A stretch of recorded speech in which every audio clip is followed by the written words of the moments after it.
നിങ്ങളുടെ ഫേവറേറ്റ് സീരിയലുകൾ ടിവിയിൽ വരുന്നതിന് മുൻപേ സൺ നെക്സ്റ്റ് ആപ്പിൽ കാണാം. ഇനി എല്ലാവർക്കും മുൻപേ കാണൂ. ഇപ്പോൾ തന്നെ സൺ നെക്സ്റ്റ് ആപ്പ് ഡൗൺലോഡ് ചെയ്ത് സബ്സ്ക്രൈബ് ചെയ്യൂ. നീ അമ്മയെ വിളിച്ചോണ്ട് അകത്തേക്ക് പോ. അവൾ എന്ത് ചെയ്യുമെന്ന് എനിക്കൊന്ന് കാണണമല്ലോ. പറഞ്ഞത് കേട്ടില്ലേ ചന്ദ്രികെ? ബാഗ് കൊണ്ട് അകത്ത് വെക്ക്. അത് വേണ്ട ഏട്ടാ. പറക്കാൻ പറ്റാത്ത ഈ കുഞ്ഞുങ്ങളെയും കൊണ്ട് എങ്ങോട്ട് പോണെന്ന് അറിയാതെ നിന്ന് എനിക്ക് അഭയം തന്നത് ഏട്ടന.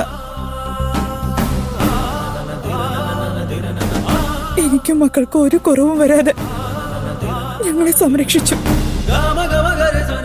ഇവരെ പഠിപ്പിച്ചു. അതിനുവേണ്ടി ഏട്ടൻ ഒരുപാട് കഷ്ടങ്ങളും സങ്കടങ്ങളും ഒക്കെ സഹിച്ചു. ഇനി മതി ഏട്ട. ഇനിയുള്ള കാലെങ്കിലും ഏട്ടൻ മനസ്സമാധാനത്തോടെ ജീവിക്കണം. നിങ്ങൾ പോയാ എനിക്ക് സമാധാനത്തോടെ സന്തോഷത്തോടെ ജീവിക്കാൻ പറ്റും തോന്നുന്നുണ്ടോ നിങ്ങൾക്ക്? നിങ്ങൾ ആരെ പേടിക്കുന്നത്? രേണുക ഒന്നും ചെയ്യില്ല, അത് ഞാൻ നോക്കിക്കോളാം. ജീവനിൽ കൊതിയുള്ളതുകൊണ്ട് ഒളിച്ചോടുക എന്നല്ല. ഞങ്ങൾ പോയ ഏട്ടന് വിഷമാവുന്നറിയാം. പക്ഷെ ആട്ടും തുപ്പും സഹിച്ച് ഇനി ഇവിടെ നിന്ന കാര്യങ്ങൾ കൂടുതൽ വഷളാവും. ഇവനിപ്പോ മുതിർന്ന കുട്ടിയ. ഒന്നും രണ്ടും പറഞ്ഞ് സഹിക്കാൻ പറ്റാതായ എടുത്തിട്ട് നിരക്ക് ഇവനൊന്ന് കൈ ഉയർത്തിപ്പോയ അതോടെ കഴിഞ്ഞില്ലല്ല. ഒരിക്കലൊരു മോഷണ കേസിൽ എടുത്തി എന്റെ മോനെ പെടുത്തി കളഞ്ഞതാ. അതിലും മോശമായ കേസ് ഉണ്ടാക്കാൻ യാതൊരു മടിയില്ലാത്തവരാ എടുത്തി ശിവാനി. ഇവിടെ നിന്നിട്ട് എനിക്ക് എന്റെ മോനെ നഷ്ടപ്പെടുത്താൻ വയ്യ. അമ്മ പറയുന്നതിലും കാര്യമുണ്ടോ അമ്മാവ? ഞങ്ങള് പോകുന്നതാ നല്ലത്. നിങ്ങൾ പറഞ്ഞൊരു കാര്യമുണ്ട്. ഇനിയും തടഞ്ഞു നിർത്താൻ എന്റെ കയ്യിൽ വാക്കുകളില്ല. ചന്ദ്രികെ പൊയ്ക്കോ.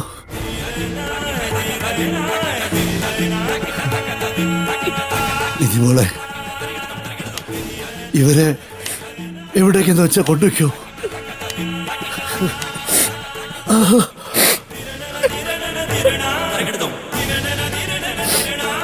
അമ്മാവ ഒന്നും പറയണ്ട, എല്ലാം ഈ അമ്മാവനറിയാം. പൊയ്ക്കോ. ഒന്ന് യാത്ര പറയുക പോലും വേണ്ട. സമയം കിട്ടുമ്പോ എപ്പോഴെങ്കിലും ഒന്ന് വിളിക്കണം, അത്രയും മതി എനിക്ക്.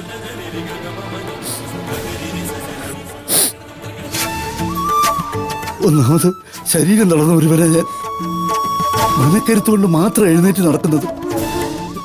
നിങ്ങൾ ഇറങ്ങി പോകുന്നോടി കണ്ടാൽ ചിലപ്പോ എന്റെ മനസ്സ് കൂടി തളർന്നു പോവും.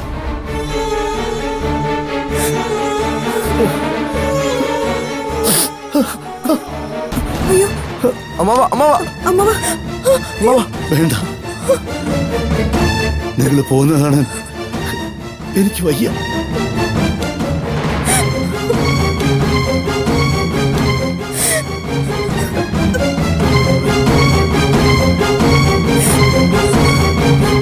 അമ്മേ വാ.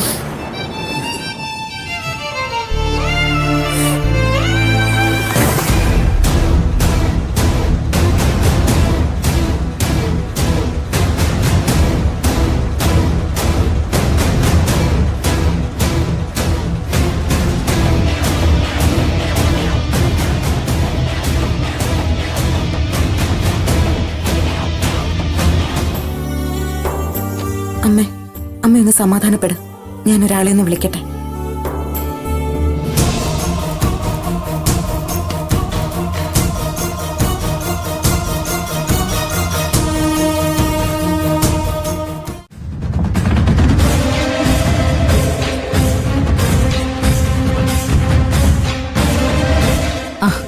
ഓക്കെ, അമ്മ എന്തായാലും രണ്ട് അന്തേവാസികളെയും പുറത്താക്കിയല്ലോ. ഇനി അത് രണ്ടും തെരുവിൽ തെണ്ടി നടക്കുന്നത് എനിക്കൊന്ന് കാണണം. അപ്പൊ വയ്ക്കട്ടെ.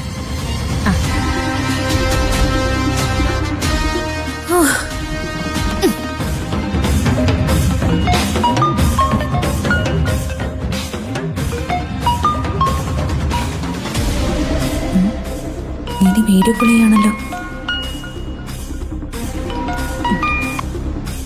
ഇപ്പൊ തൃപ്തിയായോ നിനക്ക്? എന്റെ അമ്മയും ആങ്ങളെയും തെരുവിലിറക്കിയപ്പോ സമാധാനമായോ? എത്ര വർഷം കൊണ്ടുള്ള എന്റെ ആഗ്രഹമാണ് ഇതെന്നറിയോ? പിന്നെ എനിക്ക് സന്തോഷിക്കാതിരിക്കാൻ പറ്റുമോ നിധി? അവരെ നിനക്ക് കാണണോ? അവരുടെ അവസ്ഥ നീ തന്നെ ഒന്ന് കണ്ടു നോക്ക്.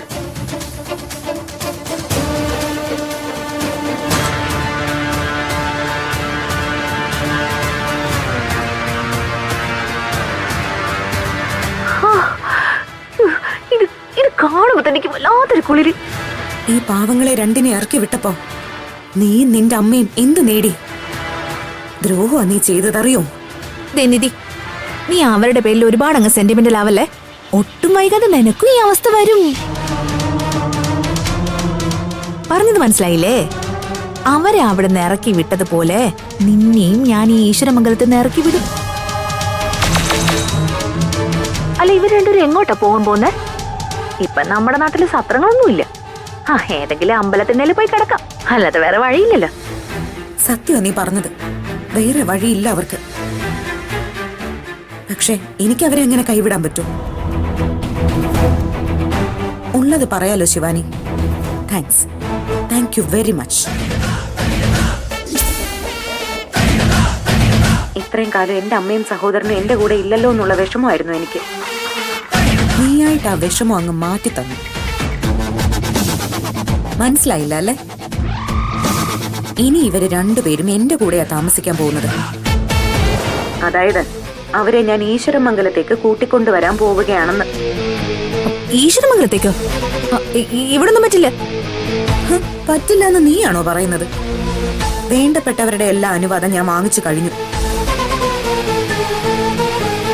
എന്റെ അമ്മയും സഹോദരനും എന്റെ കൂടെ ഈശ്വരമംഗലത്ത്, നീ ഇപ്പോ ഉള്ള അതേ ഈശ്വരമംഗലത്ത് അവിടെ വന്ന് സുഖമായിട്ട് രാജകീയ സുഖങ്ങളോടെ ജീവിക്കാൻ പോകുന്നു. അപ്പൊ എന്റെ ശിവാനി മോൾ ഒരു കാര്യം ചെയ്യും. നീ ഇറക്കി വിട്ട അതേ ആൾക്കാരെ അതിലും വലിയ രാജകീയ സുഖത്തിലേക്ക് സ്വീകരിച്ചു കയറ്റാൻ കാത്തിരുന്നോളൂ. ഞങ്ങളെ ദേ വരുന്നു. ഹലോ ഹലോ, ഇതിപ്പോ ചക്കിന് വെച്ചത് കൊക്കിന് കൊണ്ടുപോലായല്ലോ. ഇനിയിപ്പോ എന്ത് ചെയ്യും?